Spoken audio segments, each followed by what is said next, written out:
بلکہ صخرہ کی جنہوں نے اتنی تعظیم کی کہ جب اس پر کوڑے کا انبار دیکھا جو رومی وہاں لا کر ڈالا کرتے تھے تو اپنے ہمراہیوں سے فرمایا جو میں کرتا ہوں تم بھی وہی کرو، یہ کہہ کر جھکے اور کوڑا اٹھا کر دور پھینکنے لگے۔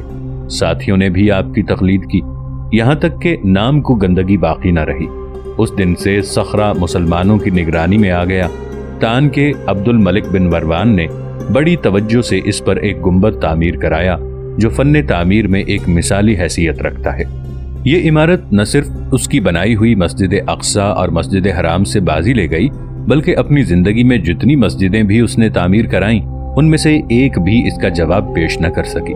دمشق میں قیام کی وجہ سے جہاں عیسائیوں کے گرجے اور دوسری عمارتیں بکثرت تھیں، عبد الملک کو بازنطینی طرز تعمیر سے بطور خاص دلچسپی ہو گئی تھی۔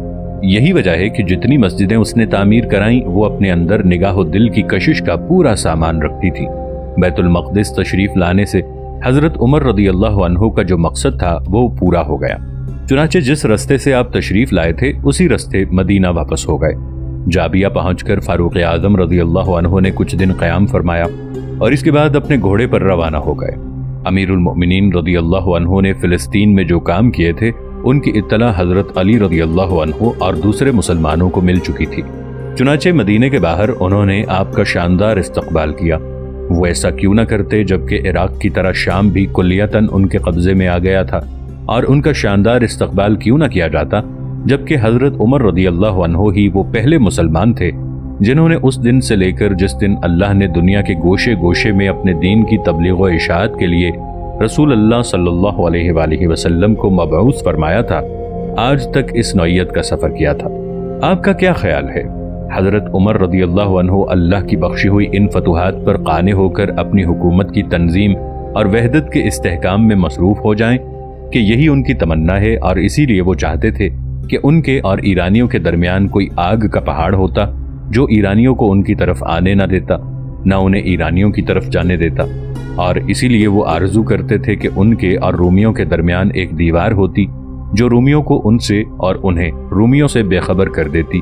لیکن قدرت کی مرضی ان کی مرضی سے زیادہ قوی تھی، اور دست قضا ان کی لاہ تقدیر میں لکھ چکا تھا کہ حضرت خالد رضی اللہ عنہ اور حضرت ابو عبیدہ رضی اللہ عنہ شام میں دشمن کی قوت کا بالکل خاتمہ کر دیں، اور اس کے بعد حضرت عمر رضی اللہ عنہ اور دوسرے ملک بھی فتح کریں جو اللہ ان کے ہاتھوں فتح کرانا چاہتا ہے۔ اس لیے ہم امیر المؤمنین رضی اللہ عنہ کو حکومت کی تدبیر و تنظیم کے لیے مدینہ چھوڑ کر شام چلتے ہیں کہ دیکھیں اللہ ان کے ساتھ کیا کرتا ہے۔ شام پر مسلمانوں کے قبضے کی تکمیل کیسے ہوئی؟ حضرت ابو عبیدہ رضی اللہ عنہ، حضرت خالد بن ولید رضی اللہ عنہ اور حضرت یزید بن ابی سفیان رضی اللہ عنہ بیت المقدس سے اپنی اپنی خدمت پر واپس ہوئے۔ چنانچہ یزید رضی اللہ عنہ دمشق میں ٹھہر گئے، حضرت ابو عبیدہ رضی اللہ عنہ نے حمص میں قیام فرمایا، اور حضرت خالد بن ولید رضی اللہ عنہ نے قنسرین کی امارت سنبھالی۔ ان میں سے ہر ایک نے حکومت کا انتظام ایسی خوش اسلوبی سے کیا کہ سختی کو نرمی میں سمو دیا اور انصاف کو مہربانی سے دامن اور گریبان کر دیا۔ دشمن کو ہر جگہ شکست ہو جانے اور فلسطین کے انتہائی جنوب سے لے کر شام کے انتہائی شمال تک قبضے میں آ جانے کے بعد مسلمان اب رومیوں کے اچانک حملوں سے محفوظ ہو گئے تھے۔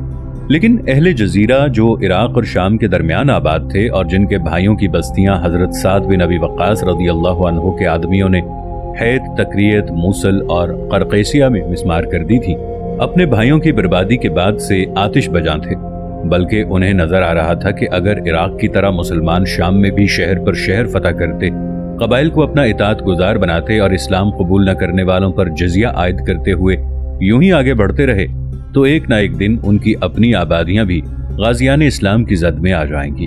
ناظرین، آگے بڑھنے سے پہلے کامنٹ سیکشن میں ہمیں اپنی آراء سے ضرور آگاہ کیجیے گا کہ آپ کو ہماری یہ سیریز کیسی لگ رہی ہے۔ آئندہ آنے والی اقساط سے باخبر رہنے کے لیے ہمارے چینل کو سبسکرائب کر لیں اور ساتھ موجود بیل آئیکن کو ضرور کلک کر لیں۔ شکریہ۔ یزدگرد کے رے فرار ہو جانے کے بعد وہ اس کی طرف سے مایوس ہو گئے تھے، اس لیے انہوں نے ہرقل کو لکھا کہ اگر وہ مسلمانوں سے لڑنے اور انہیں ان کے مقبوضات سے نکال باہر کرنے کے لیے بحری راستے سے لشکر بھیجے تو وہ اس کی مدد کریں گے۔ ہرقل نے اس مسئلے پر غور کیا اور اس نتیجے پر پہنچا کہ اس میں نقصان کا کوئی پہلو نہیں ہے۔ اگر تقدیر اس پر مہربان ہو جائے اور وہ اپنے ان حلیفوں کی مدد سے शिमाली शाम में मुसलमानों को शिकस्त दे सके तो उसकी फौजें दमिश्क और बैतुल मक़दिस में इस्लामी लश्करों का मुकाबला कर सकती हैं। उस दिन गोया एक मौजज़ा होगा और वो हज़रत ईसा अलैहिस्सलाम का मज़ार अरबों से वापस ले लेगा, जिस तरह इससे पहले ईरानियों से वापस ले लिया था। इसके बाद सलीब आज़म लेकर शाम से गुजरता हुआ बैतुल मक़दिस पहुंचेगा और 20 साल पहले की तरह इसे उसकी जगह नस्ब कर देगा। अगर ऐसा हो गया तो बिलाशुबा सलीब को वही अज़मत व शान हासिल हो जाएगी जो कुस्तंतीन के अहद में हासिल थी, और अल्लाह उसके हाथों मसीहियत को वो नुसरत व कामयाबी अता फरमा देगा जो उसे तमाम मज़ाहिब पर फजीलत बख्श देगी। अहले जजीरा ने हरकल को दोबारा खत लिखा, जिससे वो समझ गया कि उनके इरादे में कोई झोल नहीं है। उसने देखा कि इनमें से अक्सर ईसाई अरब अपने मजहब का दामन मजबूती से पकड़े हुए हैं और उसकी राह में लड़ के मर जाना बेहतर समझते हैं। हरकल को शाम के मैदान कारज़ार से दूर हुए 1 बरस से ज्यादा हो गया था, इसलिए अब उसके दिल में वो पहला सा खौफ बाकी न रहा था। फिर उसने देखा कि बहुत से सरहदी किले अभी इतने मुस्तहकम हैं कि मुसलमानों के हमलों की ताब ला सकते हैं। उसका जंगी बेड़ा भी हुनूज महफूज था और वो ये भी जानता था कि मुसलमान समंदर और समंदर की तरफ से आने वाली हर चीज से डरते हैं। इससे उसके इरादे में कुव्वत पैदा हुई और वो अहले जजीरा का मुतालबा तस्लीम कर लेने पर माइल हो गया। ये सही है कि शिमाली शाम में मुसलमानों की सरहदें मुस्तहकम हैं और उन्हें सर करना कोई आसान बात नहीं, लेकिन ये अरब ईसाई अगर सहरा की तरफ से हमला आवर हो गए तो खालिद रज़ियल्लाहु अन्हु और अबू उबैदा रज़ियल्लाहु अन्हु को परेशान कर देने के लिए काफ़ी होंगे। फिर जब समंदर के रास्ते उसकी भेजी हुई कुमक ऐन मौके पर पहुंचेगी और मुसलमानों को मालूम होगा कि उन पर मशरक़ और मगरिब की तरफ से बैक वक्त हमला किया गया है, तो उनके बाजू शल हो जाएंगे और अहले शाम उनके खिलाफ बगावत कर देंगे। इस तरह उसे अपने दुश्मनों से इंतकाम लेने का मौका मिल जाएगा। हरकल ने अपने खत में उन कबाइल को जोश दिलाया, उनकी हिम्मतें बढ़ाईं और लिखा कि जहाज़ों को हुक्म दे दिया गया है। वो फौज और सामान जंग लेकर सिकंदरिया से अंताकिया पहुंच रहे हैं। हरकल का खत मिलने पर ये कबाइल अपनी तमाम फौजें लेकर जजीरे से हुमस की तरफ रवाना हो गए। हजरत अबू उबैदा रज़ियल्लाहु अन्हु को इन तमाम बातों की इत्तला मिली। उन्होंने हजरत खालिद बिन वलीद रज़ियल्लाहु अन्हु को मशवरे के लिए क़िनसरीन से बुलवाया और उन दोनों सिपहसालारों ने मिलकर ये फैसला किया कि दुश्मन से मुकाबला करने के लिए तमाम इस्लामी फौजें शिमाली शाम में जमा हो जाएं। चुनाचे अंताकिया, हमाद, हलब और करीब की तमाम फौजी छावनियों के लश्कर हुमस में इकट्ठे कर दिए गए। उधर सारे मुल्क में ये खबरें फैल गईं कि हरकल की फौजें बहरी रास्ते से आ रही हैं और जजीरे के कबाइल हमले के लिए हुमस की तरफ रवाना हो गए हैं। चुनाचे गर्दनें बढ़ बढ़ के एक दूसरे से पूछने लगीं कैसर और उसके हलीफों का ये नया हमला किस चीज से रोका जाएगा। और जब हरकल के जहाज अंताकिया पहुंचे तो शहर के दरवाजे फौज के लिए खुल गए। रियाया मुसलमानों के खिलाफ हो गई और तमाम शिमाली शाम में बगावत के शोले भड़कने लगे। हजरत अबू उबैदा रज़ियल्लाहु अन्हु ने अपने आप को हुमस में महसूर पाया, जिसे बागियों ने चारों तरफ से घेर लिया था और दुश्मनों को समंदर और सहरा दोनों तरफ से अपनी समत बढ़ते देखा। अब वो क्या करें? उन्होंने अपने साथियों को जमा किया और कहा, मैंने अमीरुल मोमिनीन रज़ियल्लाहु अन्हु की खिदमत में एक अरीज़ा अरसाल किया है जिसमें इस नाजुक मरहले पर उनसे मदद तलब की है। इसके बाद उनसे पूछा कि मुसलमान दुश्मन से बाहर निकलकर मुकाबला करें या मदीना से आने वाली कुमक के इंतजार में कलाबंद होकर लड़ें। सिर्फ हजरत खालिद बिन वलीद रज़ियल्लाहु अन्हु ने मैदान में निकलकर लड़ने का मशवरा दिया। बाकी तमाम फौजी अफसरों की ये राय हुई कि कलाबंद होकर जल्द से जल्द कुमक तलब करनी चाहिए। हजरत अबू उबैदा रज़ियल्लाहु अन्हु ने उन लोगों की राय कबूल कर ली और हजरत खालिद रज़ियल्लाहु अन्हु के मशवरे से इख्तलाफ किया। चुनाचे मोर्चों को और मजबूत करके बारगाह खिलाफत में अपने साथियों की राय लिख भेजी। हजरत उमर रज़ियल्लाहु अन्हु इस बात को कभी फरामोश न होने देते थे कि इराक़ व शाम के इस्लामी लश्कर को अगर कभी इस किस्म का खतरा पेश आ गया तो इस्लामी फतुहात इसी इब्तला से दो चार हो जाएंगी जिससे वो उनकी खिलाफत के दिन दो चार थी। इसीलिए उन्होंने बसरा और कूफा आबाद करने का हुक्म दिया था और इसीलिए इन दोनों शहरों को मुसलमानों की फौजी छावनियां बनाया था जहां कोई गैर मुस्लिम आबाद न था। इसके अलावा दूसरे 7 शहरों में से हर शहर में 4000 सवार मुकर्रर किए थे जो हर वक्त इस किस्म की हंगामी जरूरियात के लिए कील कांटे से लैस रहते थे। चुनाचे जब हजरत अबू उबैदा रज़ियल्लाहु अन्हु का खत बारगाह खिलाफत में पहुंचा और हजरत उमर रज़ियल्लाहु अन्हु ने महसूस फरमाया कि मुसलमानों का ये अजीम सिपह सालार एक बहुत बड़े खतरे में घिर गया है, तो हजरत साद बिन अबी वक़ास रज़ियल्लाहु अन्हु को फारी हुक्म देकर रवाना किया कि जिस दिन तुम्हारे पास मेरा ये खत पहुंचे उसी दिन कैका बिन अम्र को इमदादी फौज के साथ हुमस भेज दो। अबू उबैदा वहां घिर गए हैं। जितनी जल्दी और जितनी तेजी से मुमकिन हो कुमक उन्हें पहुंच जानी चाहिए। हजरत साद रदियल्लाहु अन्हु ने उसी दिन अमीरुल मोमिनीन रदियल्लाहु अन्हु के हुक्म की तामील की और कैका की सरकर्दगी में 4000 तजर्बेकार सवारों की फौज फराहम होकर कूफा से हुमस की तरफ चल पड़ी। मामला इतना खतरनाक था कि महज 4000 फौज लेकर कैका का इसके मुकाबले के लिए चले जाना काफी न था, क्योंकि जजीरे से हुमस आने वालों की तादाद 30,000 थी और वो फौज इसके अलावा थी जो हरकल ने जहाज़ों के जरिए अंताकिया भेजी थी। हजरत उमर रदियल्लाहु अन्हु जानते थे कि उनके आदमी शाम के हर शहर में वहाँ के बाशिंदों से निमट रहे हैं। अगर वो उनके शहरों को छोड़कर हुमस चले गए तो सारे शाम का निज़ाम दरहम बरहम हो जाएगा। इसलिए उन्होंने कैका को कूफा से रवानगी का हुक्म देने के बाद और भी अहकाम सादिर किए जो अज अव्वल ता आखिर उनके तदब्बुर और दूरअंदेशी के आईनादार थे। जजीरे से हुमस आ जाने वाले कबाइल ने ये जुर्रत इसलिए की है कि वो जानते हैं उनकी बस्तियां इस्लामी हमलों की जद से बाहर हैं। बस अगर इन बस्तियों पर हमला कर दिया जाए तो ये कबाइल उल्टे पांव वापस हो जाएंगे और अबू उबैदा रदियल्लाहु अन्हु और उनकी फौजों पर जो दबाव पड़ रहा है इसमें तखफीफ हो जाएगी। इसलिए साद बिन अबी वक़ास रदियल्लाहु अन्हु को चाहिए कि सुहेल बिन अदी और अब्दुल्ला बिन अतबान को फौज देकर जजीरे रवाना कर दें कि अहले जजीरा ही हैं जिन्होंने रूमियों को अहले हुमस के खिलाफ उभारा है। सुहेल को रिक्का भेजना चाहिए और अब्दुल्ला बिन उतबान को नसीबैन, और जब ये दोनों सरदार रिक्का और नसीबैन फतह कर लें तो उन्हें हरान और रहा भेज दिया जाए। इसके साथ ही साथ वलीद बिन उक़बा को अल जजीरा के उन गैर मुस्लिम अरबों के मुकाबले पर रवाना करना चाहिए जो कबाइले बनी रबिया और तनूख में से हैं, और अयाज बिन गनिम को जजीरे की जंग का सालार आज़म होना चाहिए। चुनाचे जब ये सब के सब सिपा सालार रवाना हुए तो अहले जजीरा को हैत, क़रक़ैसिया और मूसल वालों का हश्र याद आ गया और वो मुकाबला ना कर सके। हजरत उमर रदियल्लाहु अन्हु ने सिर्फ इसी पर इक्तफा नहीं किया, उन्होंने अंदाजा फरमा लिया था कि बार बार शिकस्तें खाने के बाद हरकल ने जो ये बहरी रस्ते से फौजें भेजी हैं इसकी वजह यह है कि इसे अपनी क़ुव्वत पर एतमाद है और वो यकीन रखता है कि इसमें तन्हा मुसलमानों के मुकाबले की कुदरत है। इसका सबसे बड़ा सबूत यह है कि सिकंदरिया से जहाज़ों पर आने वाली फौजों का कमांडर उसने अपने बेटे कुस्तुनतीन को बनाया है। अगर हरकल इस मारके में कामयाब हो जाता है तो सियासत फारूकी रदियल्लाहु अन्हु बिल्कुल ख़त्म होकर रह जाएगी और हज़रत उमर रदियल्लाहु अन्हु इस एहतमाल का तसव्वुर भी न कर सकते थे। इस सियासत को एक लम्हे के लिए भी खतरे में पड़ते ना देख सकते थे। इस बिना पर ज़रूरी था कि इस हलाकत आफरी सूरत हाल से ओहदा बरा होने के लिए जितना बोझ वो उठा सकते थे उठाते, बल्कि बनफ्से नफीस इसका मुकाबला करते। चुनाचे मदीना और उसके अतराफ से जितनी फौजें जमा हो सकती थीं फराहम की और उन्हें लेकर दमिश्क के रास्ते मैदान जंग की तरफ रवाना हुए। इस तरह नौज़ायदा सल्तनत अपने वजूद के तहफ़्फ़ुज़ के लिए हर तरफ से हरकत में आ गई।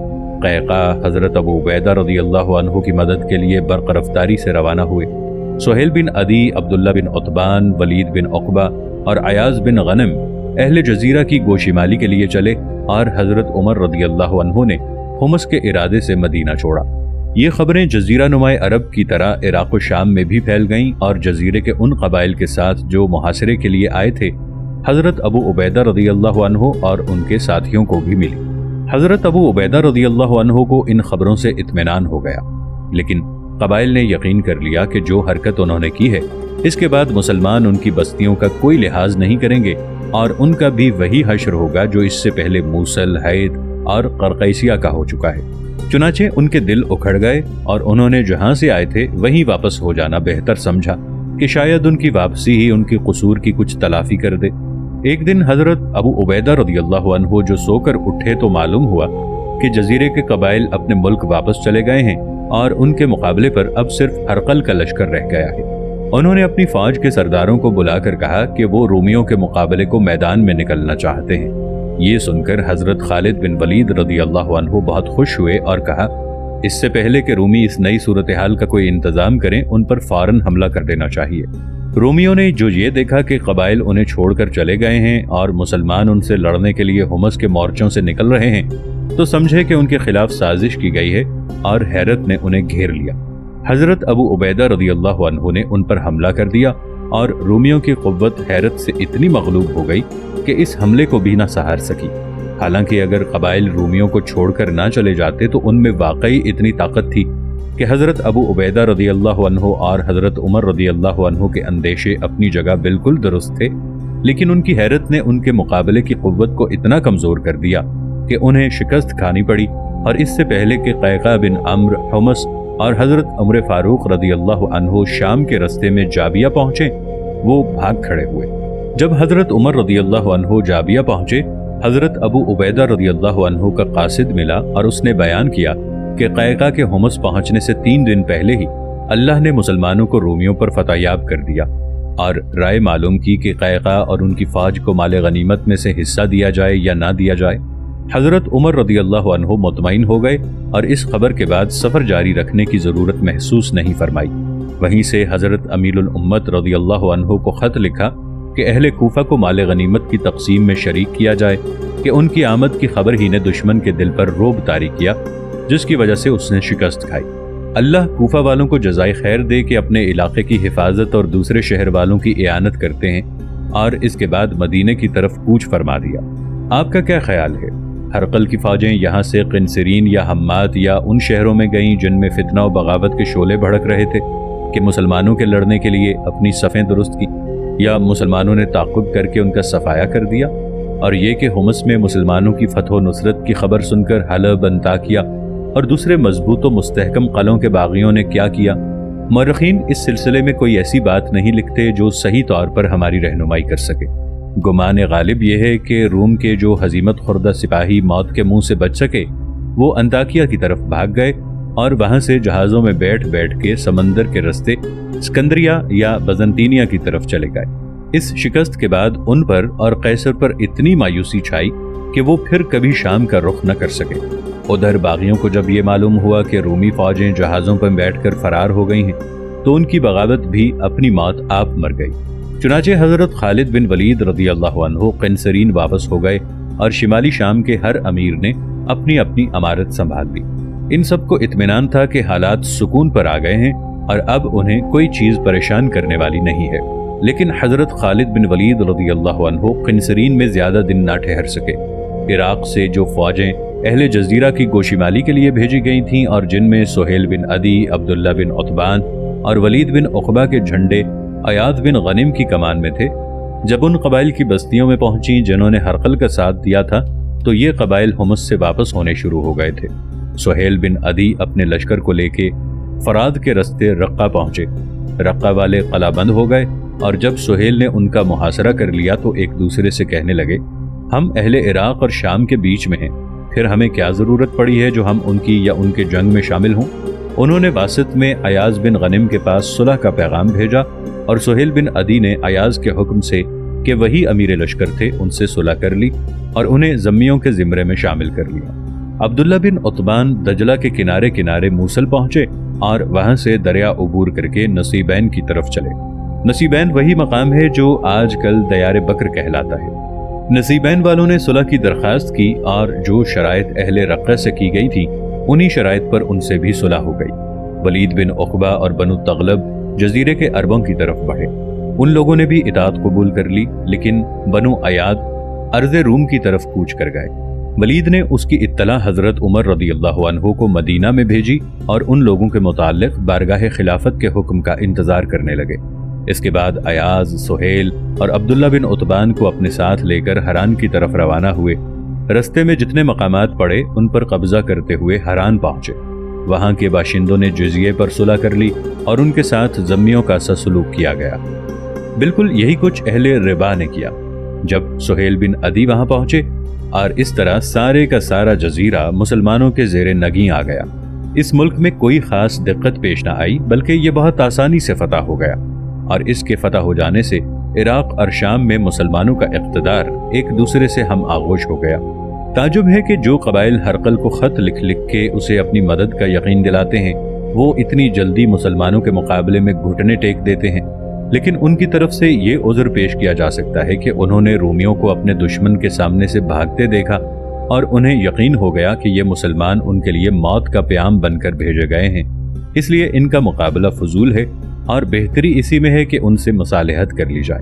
बज़ंतीनी मौरखीन बयान करते हैं कि रिबाक के हाकिम ने अयाज से इस शर्त पर सुलह कर ली थी कि अपनी हुकूमत को मुसलमानों के हमले से बचाने के लिए वो 1 लाख दीनार उन्हें अदा करेगा।